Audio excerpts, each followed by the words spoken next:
All right, young scholars, young AP government scholars, we are continuing our conversation of the fundamentals of Government 101. So let's just recap. What do people channel their political concerns to advance their political agenda? What is that called? Think about it. Take your time. Don't skip ahead. Keep thinking.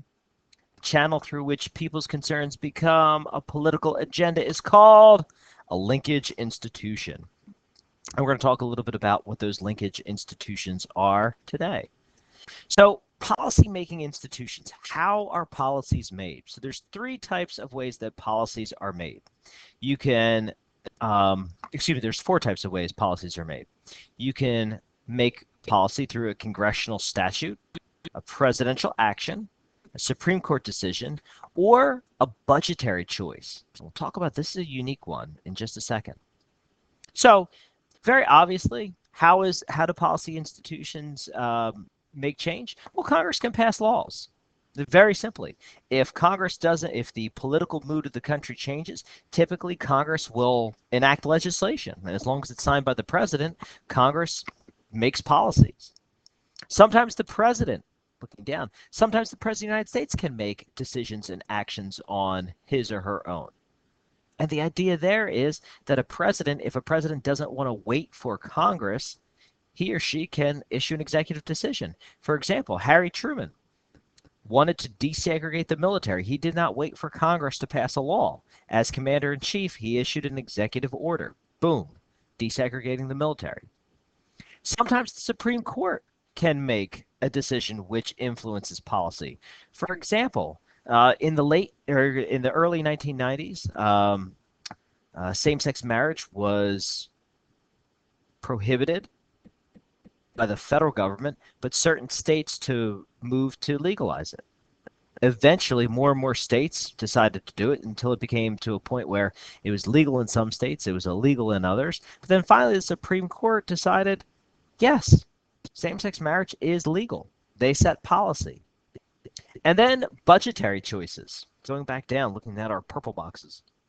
Sometimes an agency can adopt a rule or regulation, and if they make a rule or regulation that is more or less stringent, that can affect how policies are made. I'll talk more about that right over here. For example, the FDA, anyone know what the FDA is? That stands for the Food and Drug Administration. Perhaps they'll approve using a new drug, a weight loss drug, if you will. So the FDA approves this drug. If the government decides we're going to increase funding for this operation, there you go. That increases the budgetary impact there. Sometimes Congress will cut the funding of a budget. For example, probably the best example of a budgetary option I'll give you is with the environment. So under President Obama and typically Democratic administrations, more money is given to the EPA, the Environmental Protection Agency, with the idea of regulating pollution. Republicans and conservatives will argue that these regulations make it harder for businesses to grow. So when President Trump, a Republican, came in, he cut those regulations and said, you know what, businesses don't need to adhere to those rules. Again, that's making a budgetary choice, how you spend money on certain policies. All right, remember, if you're cutting off funding for certain programs, if you don't have the money to implement programs and policies, you can't obviously implement those policies if you don't have the money. All right, going back up, an example of a law passed by Congress would be No Child Left Behind, influencing education policy. Decisions made by the president include military actions. That's a policy. And as I said just a minute ago, the Supreme Court rules that same-sex couples can marry. That's a change in policy. All right, so policymaking institutions, congressional laws, presidential action, Supreme Court decisions or any lower court decisions, and budgetary choices. All right. So what I want you guys to understand is policies impact people. Okay, and the two questions that political scientists will ask is does it solve the problem or does the policy create more problems? For example, Obamacare passed several years ago. This was President Obama's effort to address the rising costs of healthcare costs. Conservatives argued that it made the market less competitive and created more restrictions and less affordable health care. Democrats would argue otherwise. So that's why, depending on the answer, policy impacts carry the political system back to its point of origin, the concerns of the people. And those concerns are always changing. And the fact that multiple groups or factions have different concerns will always inevitably lead to conflict amongst the people of the republic, which is a good thing sometimes. Conflict is healthy. So we're going to talk a little bit about types of governments. In a democracy, democracy is a system of selecting policymakers and organizing a government so that policy represents and responds to the public's preferences. I want you guys to understand, I've said this, those of you guys that have had me in world cultures, America is not a democracy. All right, America is a republic. We elect our leaders to make decisions for us. Okay? In a traditional democratic theory, there is equality in voting, there is effective participation, there is enlightened understanding, and citizens control the agenda. Does that sound like the United States? Now, again, this is going to, what I'm about to say may have a partisan or a bias, but can everyone vote in this country? Well, legally, no. People under the age of 18 don't have a voice in our country. Effective participation. As you guys read in your homework, 90% of eligible voters did not vote in the 2016 presidential election. Enlightened understanding. How informed is the average citizen? Can they make those decisions? Chances are they can.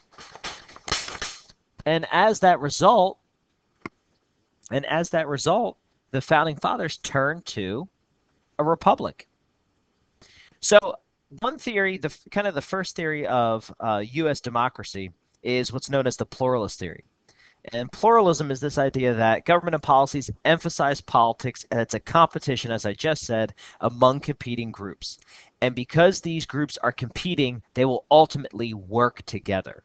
So it's the idea that even though you're competing and even though you're rivals, you're going to work together in the public interest of and the spirit of compromise, that eventually compromise will prevail. And that was kind of James Madison's idea that, in fact, yeah, we all have different factions and different viewpoints, but it's this idea that we are going to work together for what's in the best interest of our country. That's pluralism. Then you have the elite class theory of government. And this is very simply theory of government and politics contending that societies are divided on class lines, that there's an upper class of elite rule regardless of formal niceties of government organizations, meaning not all groups are equal, and policies will benefit those that have more money or wealth, and that elites will win battles that matter. So think about, the pluralist theory. Do we live in a government where competition and compromise prevail? Sometimes. Do we live in a government system where people have a majority of money? Think about the members of the United States Senate. Many of them are wealthy. Many of them are white. Many of them are Protestant.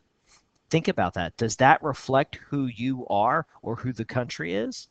Not always. So it does tend to favor, so the elite class would argue that the government would tend to favor a wealthier group of people and individuals. And then we have something called hyperpluralism. So remember, hyper is going to mean something that's extra or exaggerated, and we know that pluralism means competition. So hyperpluralism is this idea that it's a theory of government and politics where the groups are so strong and they are so competitive that, in fact, government is weakened. And many people, and depending on who you talk to, some people would say we fall under the elite class theory of government. Others would say we fall victim to hyperpluralism, that because groups are so strong and powerful, they weaken the government, and that groups can't control policy, and they can't prevent government from acting and making decisions. And this is oftentimes confusing and causes contradictory policies because you're trying to make everyone happy in the electoral system. And remember, politics is zero sum. If someone is gaining power, someone else is giving up power. It's not shared. Right? Some of the challenges that we face today in democracy is this idea that increased technological expertise. People argue that the elites control information and knowledge. All right. Does the average voter have access to the information that the elites have? Okay. There's limited participation in government. Think about the average person. Do they participate? No. Okay, the idea of escalating campaign costs. For example, if Mr. Martirone wanted to run for Congress this year, that would cost thousands, millions of dollars to be effective. Now, I would argue that I'm a middle class teacher and that I can represent the values of middle class America. But yet, most of the men and women running for Congress have to raise millions of dollars in order to stay competitive. And the final challenge is that the electorate has become more polarized. And we've seen that since the election of Donald Trump. I'm not saying he's the cause of it. He may be what political scientists would consider a symptom of the process, is that we've become so polarized that Democrats won't talk to Republicans, Republicans won't talk to Democrats. And as a result, no compromise and no dialogue can happen. And that's not healthy for democracy. All right. So, what is American political culture? Our values include liberty, egalitarianism, and that's simply the idea of everyone's going to be equal. The idea of individualism, the idea that everyone has individual rights. The idea of laissez-faire economics, that there is kind of a balance between free market and healthy competition to produce goods. And the idea of populism, the idea that we're going to follow what is popular of the majority rule. All right. And how active is American government? Government is all around us. It operates on a $3.1 trillion in budget annually. It employs over 2.2 million civilians. It owns, maintains, and protects 1/3 of America's land through not just national parks, but national forests and preserves, but also in Bureau of Land Management, how we develop resources. And as far as office space goes, the government occupies 2.6 billion square feet of government. So government is big, government is active. Government's not going away anytime soon. So the question is, how do we control government to do the most amount of good? Conservatives will argue that the least amount of government is more effective. Democrats and liberals will argue that government can be the ultimate equalizer and create an even playing ground for people. Conservatives will argue that the greater the government, the less freedom the individual has. So the less government, the more freedom, individual freedom people have. All right. So that is our flipped classroom on, again, just a background and basics of government. If you have any questions, please post them on our discussion board.